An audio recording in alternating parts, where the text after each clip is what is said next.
Karibu sana ndugu mfuatiliaji wa faulink.com. Leo naenda kuonyesha jinsi mfumo wetu unavyochakata matokeo. Unachakata matokeo ya shule moja moja, lakini pia unaweza ukachakata matokeo ya kata, matokeo ya moko wilaya, moko mkoa, lakini pia unaweza ukatoa jointi ya mikoa zaidi ya mmoja. Kwa maana hiyo mfumo unaweza kuchakata matokeo ya taifa zima, nchi nzima, mikoa yote Tanzania. Mfumo wetu unaweza kuchakata matokeo kwa ufanisi zaidi bila shida yoyote. Sasa ngoja tuanze na kwa mfano hapa unaweza ukarejista mikoa, ukarejista wilaya, ukarejista halmashauri, ukarejista kata na ukasajili shule. Unaweza ukasajili shule hapo, unaweza kuja kuangalia au kuseti shule ulizonazo, lakini hapa unasimamia shule.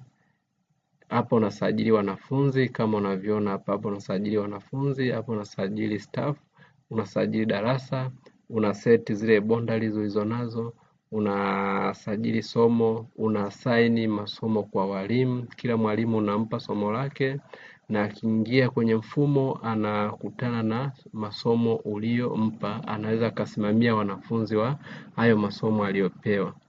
Kama amepewa masomo 5, basi akiingia kwenye mfumo atakutana nayo masomo hayo, ndo atakayoweza kuyamanage kwa maana ya kuingiza maksi, na ataona tu wanafunzi ambao amekuwa assigned. Kama darasa la kwanza ataona tu madarasa ambayo anatakiwa afanyie kazi.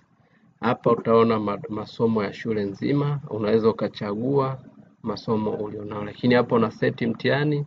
Hapo unatengeneza sasa mtihani wa somo moja moja. Hapo unaweza ukaupload mtihani kwenye mfumo kulingana na mitihani ulio iseti. Lakini hapa mfumo wetu pia unaweza ukaruhusu mtu yeyote ambaye anatumia mfumo kushiriki mtihani wa joint. Kwa kama utahitaji kushiriki mtihani wa joint, utaomba au utarequest hapa hivi. Ukisha request, admin mkuu atakuona, then utashiriki huo mtihani na matokeo yatatoka ya pamoja. Lakini hapo unatengeneza setting plan safi kabisa, una seti kila kitu unachotaka mwenyewe, mfumo unafanya kazi vizuri zaidi. Hapo ni namna sasa unafanya assignment ya mtu yeyote aweze kuingiza maksi. Kwa mfano kama ni mtihani wa moko, kama ni mtihani wowote ule, una seti hapa ili mtu aweze kuingiza maksi. Tuangalie sasa ripoti kadhaa. Kwa mfano mimi nataka niangalie hapa hii ripoti inavyotoka. Kwa mfano hapa nataka nichague mtihani huu hapa, alafu nachagua shule ambazo zimefanya mtihani. Kwa mfano mimi nachagua shule zote, nachagua darasa la 7, alafu nachagua division au grade performance, na kuja ninaruhusu sasa matokeo yatoke. Hapa natakiwa nichague level sasa. Nataka nitoe matokeo ya primary au ya secondary, nachagua hapa hivi. Then nakuja ninairuhusu hii hapa. Kama unavyoona hapa, maana nisharuhusu, napata matokeo yangu kama kawaida. Napata summary hapa kama unavyoona.